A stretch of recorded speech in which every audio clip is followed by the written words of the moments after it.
Freedom of speech, the ability to express yourself. It's a cherished idea, as well it should be. Most of us who live in liberal Western democracies think of it as a basic human right. People have fought and died for it. But now we may be in danger of losing it. The threat is not coming from without, from external enemies, but from within.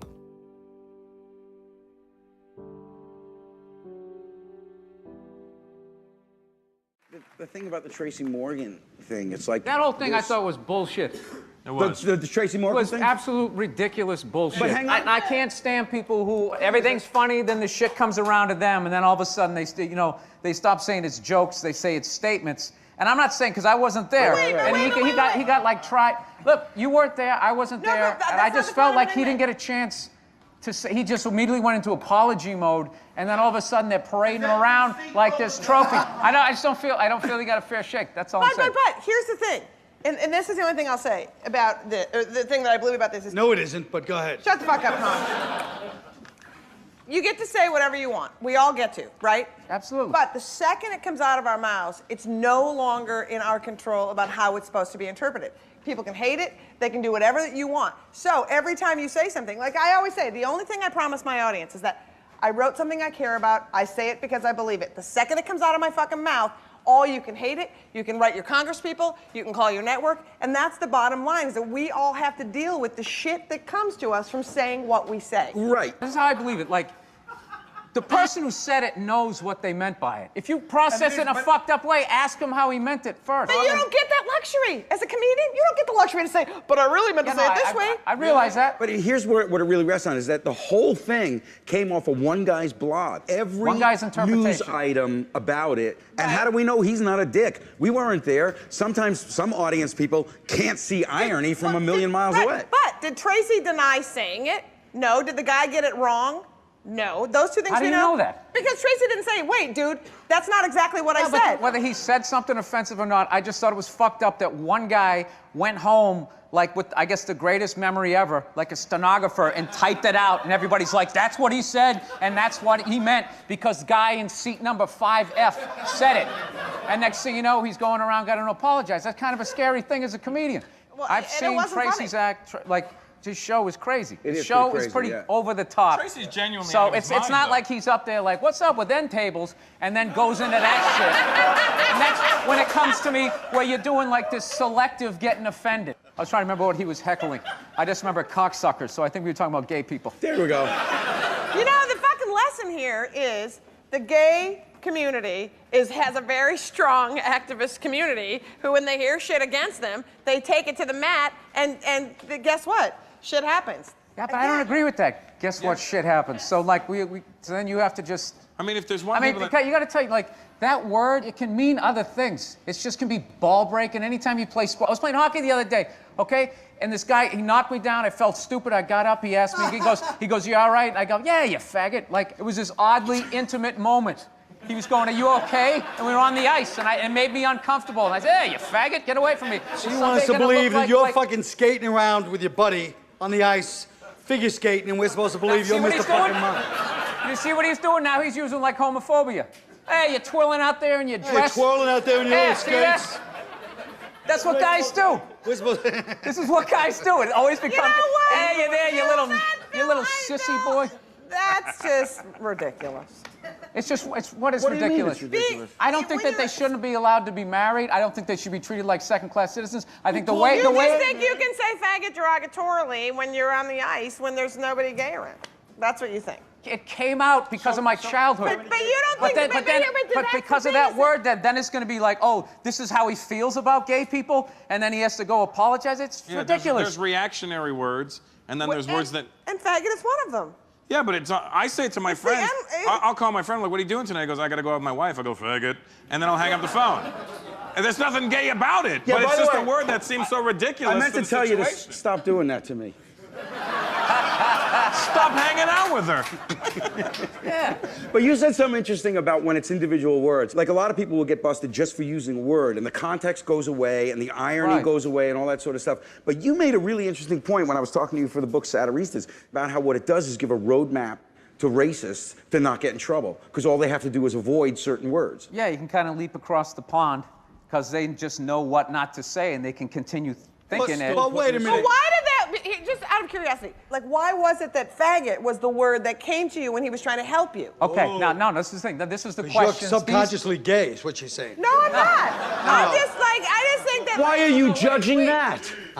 No, but this This is what happens, exactly. Exactly, right? No, this right here is what, these are the questions that they should ask. Rather than saying, you said it, so it means this. Why did it come? Because of the way I grew up, because of the way guys are. You're not supposed to be, I fell down, are you okay? Yeah, it's like, you're not supposed to. Why does the word, but obviously. He's from Boston. Well, can I, you know what? No, I get that. That's what they say. So why didn't he use the You know what? And one person from Boston's gonna get fucking offended and be like, well, what do you mean by that? We're not all from Southie. And then, how did you mean Boston? You described Boston perfectly. How did you describe it? It's like a racist San Francisco. It's got that nice sort of, if I was gonna live in a city and raise kids, I could do this. It's got culture, it's got the symphony, and then it has all of that. Hey, you fucking queer. It's got all that shit. But you see, when I was growing up in the Bronx, right, which is similar to, vibe as where you grew up. What neighborhood are you from in the Bronx? Pound Parkway area. Guinea bastard. Go ahead. Now the guinea pigs are going to be upset. Yeah, but when I was a kid growing up in the Bronx, a faggot had we didn't know what homosexual was, like 8, 9 years old. Faggot just meant you wouldn't, press the doorbell and run away. right. What about George Carlin's great routine? What's that? Because when he was growing up, a fag was a guy that wouldn't go downtown with you and beat up the queers. He goes, go home, fag.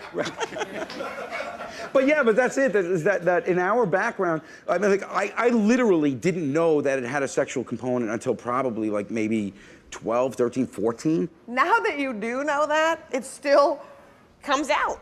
It actually struck me as funny, and I thought it would be a great bit, because the bit is actually two straight guys. You can't have that fucking moment of like, yeah, I was worried about you. Right. You can't have that. You get all weird, like, dude, yeah, get the fuck away from me. Like, you're just not allowed to have that moment. So in the bit, but it has nothing to do with gay people.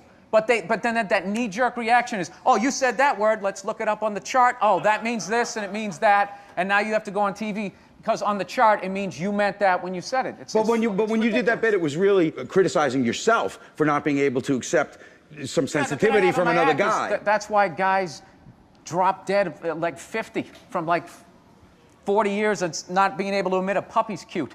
You just got to keep pushing it down. And it's actually, it's a weakness. But So the you were question asking- Liz asked is the way they should go about it when shit like that happens, rather than having one guy who got offended be like, he said this is exactly what he said, and this is what the fuck it meant. Apologize. Here's your podium. That's all I wanted to get to. That's right. Yeah. See? And look what we got to. We got to someplace interesting. Whoa.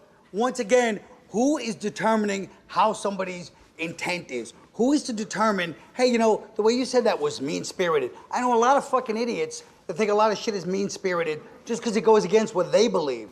Everything is subjective to each audience. So you could say one thing in front of one audience, say the same thing, and those people are offended because it offends them. Just like me. There's shit that offends me. But it's like, I can't make those determinations. What offends you? All right, this is a bad example, but I wonder when people talk about race, and I've never seen your act, so I don't know. Appreciate that. But Bill, but with Bill, I feel like when you talk about race, it evokes more questions and people talking. So why bring up race if you don't want to have a conversation that goes on further about race? Why just make a joke about, oh, my people are stupid, or my people are cheap, or whatever it is?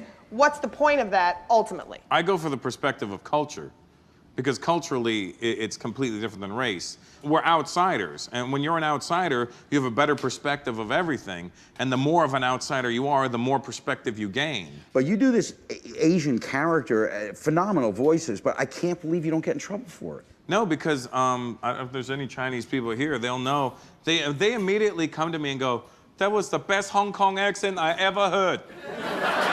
And they recognize it immediately. I remember that too, watching, like, I would watch Def Jam. And if it was a generic white voice, it would annoy me. But if it was a specific white voice, like you could picture the guy, and then you'd be like, that shit actually happened. Yeah. That's funny. But if it was just like, oh, I'm sitting in a chair. Oh. Well, yeah. I hated that. But like, Richard Pryor was the first person I ever heard who was not white do white voices. For the first time in my life, I was in the position of being the culture that is genericized to some stereotype that's like really not makes you feel good. I mean, yeah. I mean, I was watching Def Jam. This comic opened up with, "Bitches ain't shit," and I was like, wow. Let's be honest, they ain't shit. I mean, yeah, but if you really got underneath what he was saying, he was probably just afraid to get into a relationship. You know? I know. There's layers. Hey. Right. I didn't even think of it You that gotta go. way. You gotta go right now. Yeah, I got the 10:30. We started. You gotta go do a show. Yes, yes, I do. Thank you for so being much here. for having me, everybody. All right, thank you. All right, guys. All right. Well, needless to say, we're going to tell your joke again. Now, if the people don't know, Sarah Silverman was on Conan O'Brien about, years ago at this point. Right. And she told a joke which she meant to be funny. It offended certain members of the Asian community. You asked for equal time. You have it here tonight. We have to set the stage by telling the joke again. Let's hear the joke. Tell it as quickly as you can. Because I'm sick of it by now. Likewise. It's a joke about getting a jury duty notice, and you got to fill out this form, and you send it in, and you're randomly selected, and I don't want to do jury duty. No one does. So I'm filling out the form, and my friend said, why don't you write something really inappropriate, like I hate chinks, you know? And I'm thinking, yeah, but when you think about it, I don't want people to think that of me, you know? I just want to get out of jury duty. So I just filled out the form, and I wrote, I love chinks. Thank you. That's the joke, you know. It's a joke. It's a joke that points. So where is the joke? Well, I have to say that that's not the biggest laugh I've ever heard a joke get, but it did get a laugh. And considering the setup here, stacked against that joke, that means that joke is still funny. Really? Well, if with this setup, that joke still got any kind of a laugh, you got to give something to that joke. Well, can I point something out for the Yes. initiative, for those who don't know? I mean, calling a Chinese person a chink is the same thing as calling a black person nigger. Absolutely. This is the way we take it, and we don't think that racial slurs should be used in this kind of off-the-cuff kind of way, because it gives more permission for people to use it in less appropriate situations. Except that Let me just interrupt for 1 second to address our censors directly. This is going to be a show about race and some of the terms people use. Please, I know it's ABC policy to bleep out these words. It's just going to make you look silly. Let us have an adult discussion. The show is on after midnight. We're not using it in a way to offend people. This is the most appropriate time to use this language because we're using it but we're not using in context. We're not using it for a reason. to be right. We're not using it to be vulgar. We're trying to have an open discussion about this. And an honest discussion. And I believe that comedy reflects society, and I feel that that joke is a joke that points a finger at racism, just like it's your job to point your finger at racism. And I think that it's inappropriate and it's counterproductive to demand an apology for someone who, like you, is illuminating racism just for doing it in a different way that you do it. I think you're giving yourself too much credit. I think that, first of all, I understand satire. She said this was satire, it was taken out of context. I said there was no context. I enjoy good satire. I mean, satire is a great device for making great points through comedy. But if you don't know how to do satire correctly, you make situations worse. You're going to tell me how to do satire? You make people No, but believe. Let me finish my point. Education If I can finish my and how point. we can enlighten I'm people trying on to. If I can That's finish what my most point. of my act is about. If I can finish my point. If you don't know how to do satire correctly, you run the risk of making people think that you really believe what you're saying. And until you know how to do satire correctly, I'd stay away from it. Well, look at the thought it's provoked. So you're telling me, you are telling me, sir, that there is some joke that could use the word chink done correctly, satirically, I think it is that would difficult. be okay. No, I don't Wait a think- second, that's what you said. You said it just wasn't done correctly. So what, give me an example. I am just addressing one of the points she said, which was satire. I'm saying it wasn't good satire anyway, but I'm saying... But that subjective. implies No. that some joke would be of such good satire that she could have said chink. What she Okay, could have said, may what she I- could have said, she could have said, I hate Chinese people, I love Chinese people, would have gone, okay, funny joke, haha, and that would have been over That's with. not the point The of point the is joke. you use a slur that you point. thought you could get away with on national television. That's actually not You true. would I not used to have say said with the nigger, and N-word I have on said the that same on context. Conan the last NBC would have time. shut Has you it ever down. been edited out? No. So on Conan O'Brien, you said a joke using the N-word, and it was never edited out. That's right. You can get the tape. The thing that irks me was that Sarah came onto this show to defend herself, to save face, and people didn't give me the courtesy of asking me to be on here and talk for myself. But here I am. You've talked to yourself in countless But newspapers. anyway, so she comes on the show here, and she says she comes on like a wounded bird, and she goes, this guy Aoki, he has cast my name with racism in thousands of periodicals across the country, and it hurts. I want an apology from him. Well. Think of the hurt that you felt and multiply that by the millions of people that you offended by using that word, and I think you get a little bit of a sense of what we feel. You know what? One other point. Well, One other point. When you're playing with racial slurs, you're playing with fire. And if you're going to be playing with fire, expect to get burnt. And you know what? That is so jackass. You know what? This is why I find this really fascinating, and I'm glad you're having this discussion because it needs to be had. We need to have an open dialogue about race, racism, sexism, homophobia. Here's the thing. I'd rather be here talking about a movie. I'd rather be here talking about other issues. But because racism and sexism and other deplorable attitudes and behavior is so prevalent in our society, we have to talk. I'm tired of talking about this. But I'm not, and that's so what I tired. do. But I don't want to convert anyone. I'm talking to my choir because I can't tell you how many times I'm at a dinner table or I'm playing golf or whatever, and I have to hear someone say, oh, he really Jewed me down on that, or he was slow as a nigger, or look at that beaner run, and then I have to say, Who are you hanging out with? who do you hang out with? God. Let me tell you. When I am in a company, well, that's what you get when you play golf. there you go. But when I'm with a mixed crowd, I cannot tell you 99% of the time someone is going to make a racial slur. And the fact that that exists, that's what I address. Your joke isn't helping it. If you want Yes, it is. Yes, it is. Sarah, if you Look want at to this. make a We joke, wouldn't have this forum it's if I only- didn't tell that joke. can I make a point? It's if you only want to not make a joke, helping it in amongst the hypersensitive.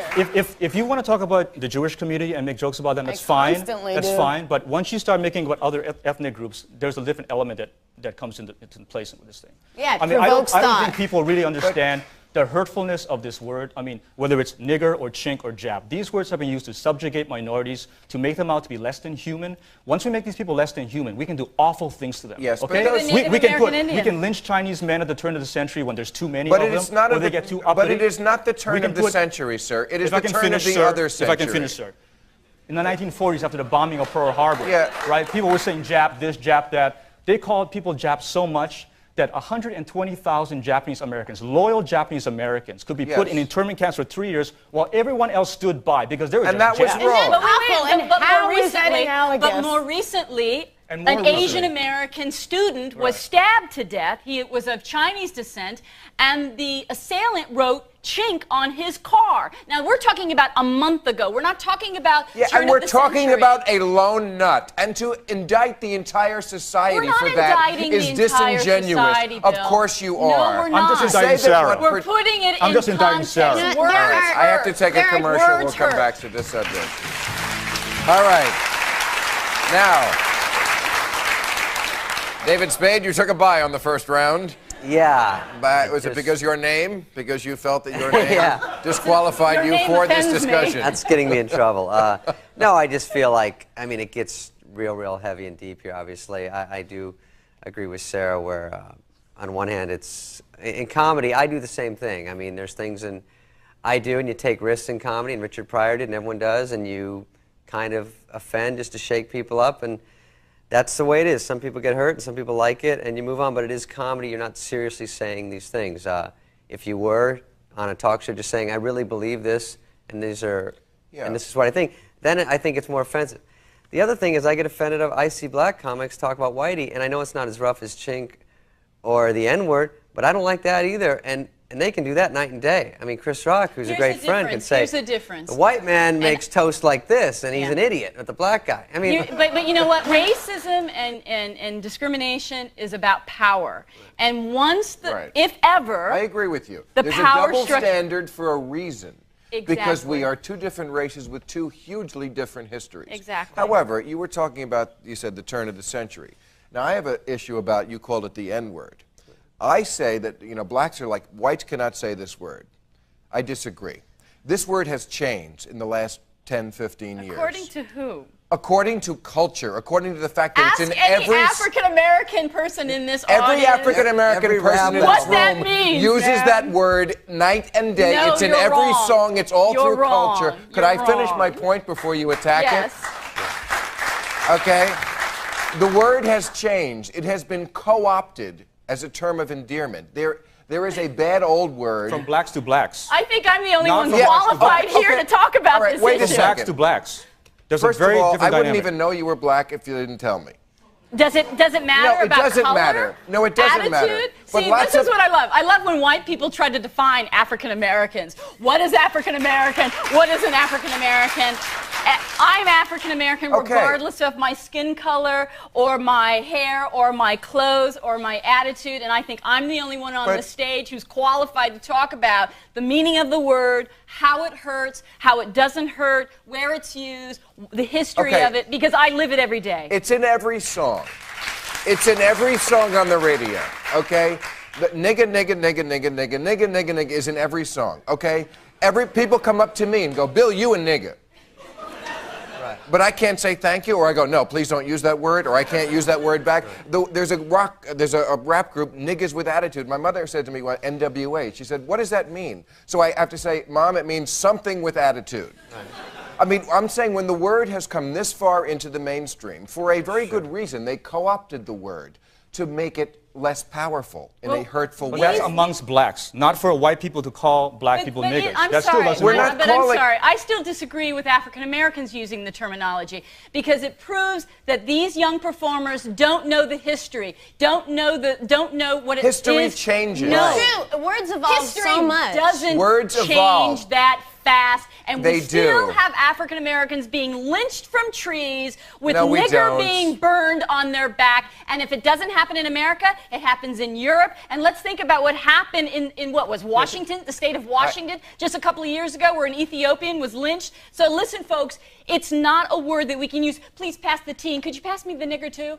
It still hurts. That doesn't even make If I can say sense. something what David was saying earlier about humor, because the one thing I have a big problem with is when you came on this show a few weeks ago and you said she didn't really believe that the term chink hurt me. I was just using it to get attention for myself. That is the stupidest thing I've ever heard.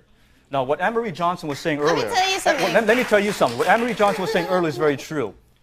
A few weeks ago, right here in Southern California, in Laguna Hills, California, a Taiwanese-American family was having a lot of problems with racial hatred in their community, okay? And it ended with this 17-year-old boy, Kenneth Chu, being stabbed to death.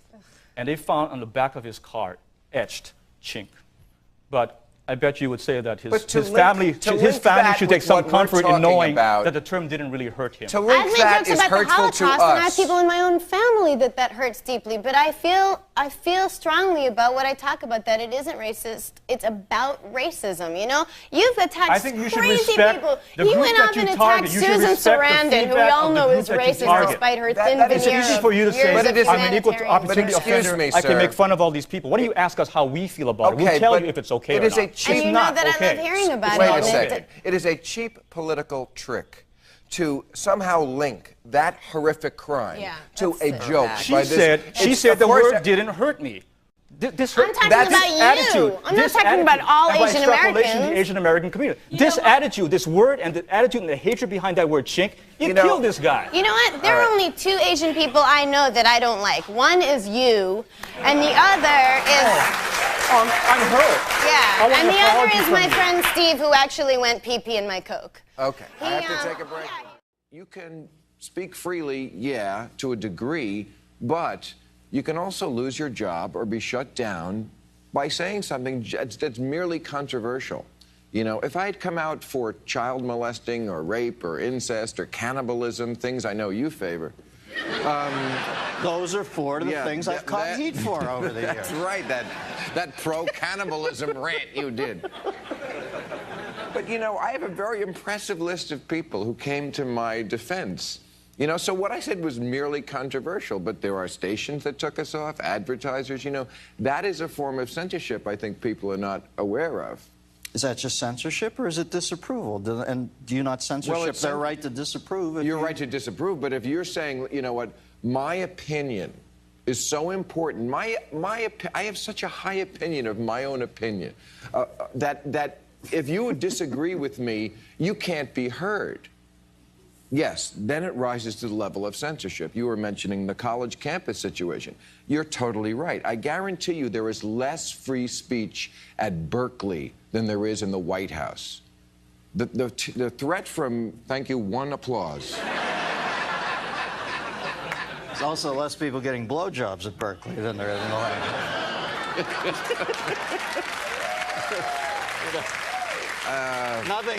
Nothing puts the damper on a hard-on like having to sign that college release form to have sex nowadays. Huh? But it's true. College, because I play colleges. I don't know if you do. Yeah, it's very closed-minded. I don't even like playing them anymore. Kids are just such a pain in the ass nowadays. Well, they're pampered little pricks is the problem. And that's part of this censorship. Thank you. That's part of this. That's why because not only do they not get half of what we're saying, but they think it's our fault, which is annoying. But when it comes to the censorship thing, yes, if you take, again, an issue that is controversial, what I said was controversial. To support affirmative action or not support it is controversial, but on many campuses, this Ward Connerly who goes around, he's a black man against affirmative action. I don't happen to agree with him, but it's something we should debate. But campuses say, no, if that's your opinion, you can't be heard. Who did not slap these little assholes when they were young? And who are these irresponsible, despicable professors and people who run this campus who let this go on? And as you say, the place where ideas should be most alive, not most shunted down. Well, people always talk about PC and they throw the term out like... But they always throw it out just like it's a good party chat conversation. But really, don't you think at its core, it's really patently dangerous, isn't it? I mean, it's extremely dangerous. There's a lot of things in this country that are never going to be solved now because you can't even get near it without all the alarms going off. Right. People are worried about whether we can criticize our government. No, the problem is not that we criticize too much. It's conformity. We have too much conformity. So many people, I really believe, after September 11th, shut down thinking. I mean, they went right from emotional hurt to oblivious without doing the hard work in between of making connections that could help us in this situation. They just went, you know, it's too frightening to imagine that Bush is not up to the task, and in many ways he was, especially at the beginning, but then their opinion just sort of ossified. Oh, you know what? The war made him a genius. And luckily, I don't have to think about it anymore. I have to pay attention. I don't have to, like, put pressure on politicians because they may not be doing the job, you know. That nonsense about, boy, God was blessing America. We dodged the bullet when Al Gore didn't get in because, you know, as if Al Gore was, you know, going to appoint Posh Spice and Pee Wee Herman to his cabinet. As if George Bush is the only guy who could point to a map of Afghanistan and say to his generals, destroy that. I'm sorry, George Bush pointing to Afghanistan on a map? I was kidding.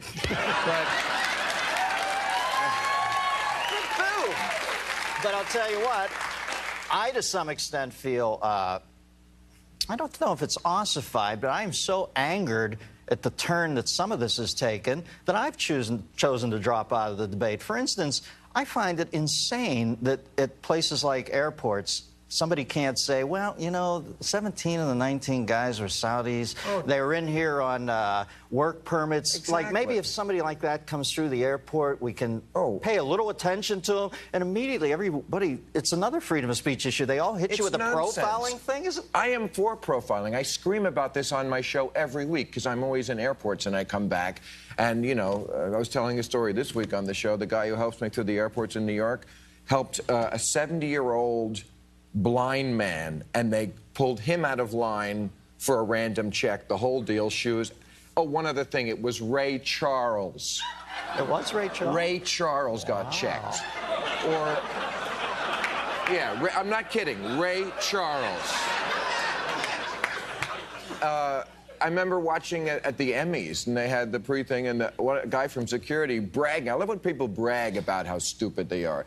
Said, we checked Kelsey Grammer the same as we checked everybody else. Well, congratulations being such a fucking moron. Because, you know, Kelsey Grammer, that's who we're looking for. He's been undercover for all these years as Frasier. But that's really the terrorist. Everyone knows the one you got to keep your eye on is David Hyde Pierce. Huh? Something there. Now, I'm very profiling, but you know why they don't have profiling is because they can't have profiling because the people they hire can't handle it. If you had smart people who were paid a good wage, a secret service for the people like they have in Israel, they could handle it because it's a detective job. But you can't give it to the GED hopeful with the long nails and the, you know. Now, as per your situation in the last year, aren't you heartened to some extent, though, that while you were decried by small-minded people who, as you said, many cases never even saw the show. Oh, no. Right. A lot of people came to bat for you, and even people who prefaced it by saying, I'm not necessarily even sure I disagree with this or agree with this guy, but... Well, there was that. There was one element of people who said, you know, he just has the right to speak. And I appreciate that. But, you know, it got characterized as some sort of First Amendment issue when really I wasn't saying something that was a dissenting opinion. The dissenting opinion would be we shouldn't go to war. You know, that's the dissent. That's not my opinion. I've always been pro-war. I give war a chance. I've said all these things. I'm pro-death. I've always been for kicking more ass overseas. Yeah. So I wasn't really I just said something that was uncomfortably true. And I get it. People like sensitivity more than truth in America. You have it almost everywhere else on the dial. You know, there should be one place where the minority who enjoys the other gets that.